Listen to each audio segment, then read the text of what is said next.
എല്ലാം ഉണ്ടായിരുന്ന ജോബിനെ ഒന്നുമില്ലാത്ത, നമ്മുടെ ഭാഷയിൽ പറഞ്ഞാൽ 100 നിന്നവനെ 0 കൊണ്ടുവരാൻ ദൈവത്തിന് കഴിയും.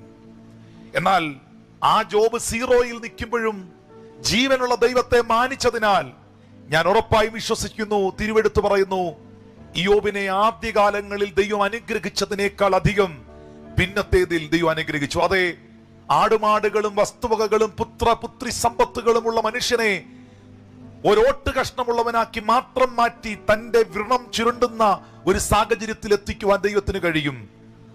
ആ സാഹചര്യത്തിൽ നിന്നും ജീവനുള്ള ദൈവത്തെ ത്യജിച്ചു കളയാതെ ദൈവമുഖം അന്വേഷിച്ച ജോബിനെ ഒറ്റ നിമിഷം കൊണ്ട് സകല സമൃദ്ധിയുടെയും അനുഗ്രഹത്തിന്റെയും ഉടമസ്ഥനാക്കി തീർക്കുവാനും ജീവനുള്ള ദൈവത്തിന് കഴിയും. എന്നെ നിന്നയുടെ പടുകുഴിയിൽ നിന്ന് മാന്യതയുടെ ഉച്ചസ്ഥായിയിൽ എത്തിക്കുവാൻ എന്റെ ദൈവത്തിന് കഴിയും.